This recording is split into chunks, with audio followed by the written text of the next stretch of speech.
نواس رسول حضرت امام حسین علیہ السلام اور آپ کے جانثار آپ کے خانوادے کے لوگ اس پیغام حق کو اور پیغام رسول اللہ صلی اللہ علیہ وآلہ وسلم کو آگے بڑھاتے ہوئے انہوں نے اپنی جانیں قربان کی۔ تو دوستو، جو سانحہ ہوا محرم کے مہینے میں خانوادہ رسول صلی اللہ علیہ وآلہ وسلم کے ساتھ، اس کو آج تک لوگ یاد کرتے ہیں، اور یہ بہت بڑی سعادت ہے کہ ہم اس سانحے کو یاد کرتے ہیں اور ان کے اس پیغام کو بھی شاید ہم سمجھنے کی کوشش کر رہے ہوں۔ حضرت امام حسین، جن کی عظمت اور شان یہ تھا کہ آپ اور آپ کے بھائی امام حسن رضی اللہ تعالیٰ عنہ حضور علیہ السلام کے لاڈلے پیارے آپ کی گود میں آ کر بیٹھتے تھے، حالت سجدہ میں آپ کے پشت مبارک پر بیٹھ جاتے تھے۔ یہ محبت تھی حضور علیہ السلام کی آپ کے ساتھ، بلکہ یہاں تک کہ ان کو اپنے کندھوں پر بٹھا کر گھماتے تھے، اور یہاں تک کہ آپ صلی اللہ علیہ وآلہ وسلم نے ارشاد فرمایا کہ یہ میرے پیارے نواسے، جس طرح کے حدیث کے الفاظ ہیں کہ جنت کے نوجوانوں کے سردار ہیں۔ اتنی عظمتیں، اتنا شان، اتنا شرف، اور پھر اتنی اعلیٰ تربیت حضور علیہ السلام کے نظر کے نیچے رہے، آپ کے زیر سایہ رہے، اور پھر یہ مقام اور یہ شرف اور شان ان کو ملا جو ان کے کردار سے ظاہر ہوتا ہے کہ جب ایک موقع آیا، جب ایک ایسی صورتحال بنی کہ غلط کو غلط کہنا مشکل بن گیا، بلکہ لوگ اس عمومی طور پر اس موقع پر جو غلط ہو رہا تھا اس غلط کو صحیح کہنے کے لیے تیار تھے، بلکہ اس کو بہت بڑی بہادری، بہت شجاعت سمجھ رہے تھے، اور اسی کو، اس غلط کو صحیح سمجھنا اپنی کامیابی قرار دے رہے تھے۔ حضرت امام علی مقام علیہ السلام نے اس موقع پر یہ ہمت، یہ جرأت، یہ بہادری دکھائی کہ جو کچھ اس وقت ہو رہا تھا، جو حکومت وقت کر رہی تھی، ان کے سارے طریقے کو انہوں نے غلط قرار دیا۔ جو انہوں نے تربیت پائی تھی، اس تربیت کے ماتحت انہوں نے اللہ تعالیٰ کی رضا اور خوشنودی کی خاطر حضور علیہ السلام کے اس پیغام کو سمجھتے ہوئے اس سارے کام کو غلط قرار دیا۔ آپ سمجھتے تھے کہ اس وجہ سے ہمیں مشکلات پیش آ سکتی ہیں، لیکن آپ ایک ذرہ برابر بھی پیچھے نہیں ہٹے اور نہ ہی گھبرائے، اور پھر وہ موقع بھی آیا کہ ہر طرح کی لالچیں دی گئیں، ہر طرح کی باتیں بتائی گئیں،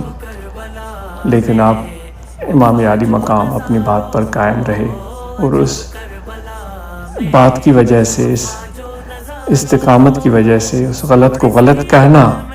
اس وجہ سے آپ کو شہادت کا جام نوش کرنا پڑا۔ تو میرے دوستو، آج ہم حضرت امام حسین علی مقام علیہ السلام کو یاد کر رہے ہیں، ان کے خانوادہ کو، ان کے اہل بیت کو ہم یاد کر رہے ہیں۔ تو آج ہمیں یہ بھی یاد کرنا چاہیے کہ جو آپ کا جو عمل تھا کہ غلط کو غلط کرنا، یہ کتنی بڑی اہم اور ضروری بات ہے۔ تو آج ہم اپنے اندر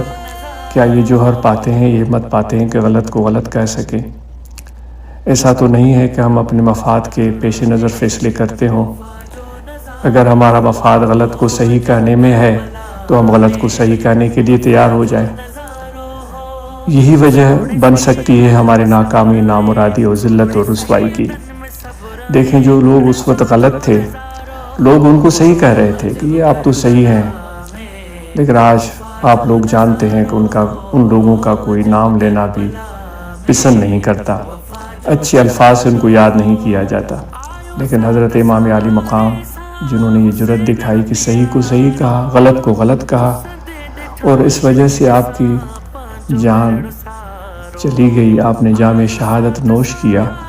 لیکن آج تک ان کا نام زندہ ہے اور قیامت تک زندہ رہے گا۔ نہ صرف اہل ایمان، بلکہ جو اسلام سے واقف نہیں ہیں، جو اسلام نہیں لائے، ایمان نہیں لائے، وہ لوگ بھی آپ کی اس عظمت کے قائل ہیں۔ یہ تو وہی جھلک نظر آتی ہے جو حضور علیہ السلام مکہ میں جب تبلیغ دین کر رہے تھے تو لوگ آپ کے خلاف تھے، آپ کو نعوذ باللہ من ذالک برا بھلا کہتے تھے، لیکن ساتھ میں یہ بھی مانتے تھے کہ آپ جیسا سچا اور امین کوئی نہیں ہے۔ تو دوستو، وہی صداقت، وہی امانت اور وہی سچائی، اس کی آج ہمیں ضرورت ہے۔ جو ذکر کرنے کے لیے ہم یہاں موجود ہیں، اس ذکر کے ثمرات بھی یہی ہیں۔ اگر ذکر والا 30 سال سے 20 سال سے ذکر کر رہا ہے لیکن اس کے اندر یہ سچائی، صداقت، امانت اور صحیح اور غلط کی تمیز پیدا نہیں ہوئی تو پھر کوئی کمی رہ گئی ہے، تو اس کمی کو پورا کرنے کی ضرورت ہے۔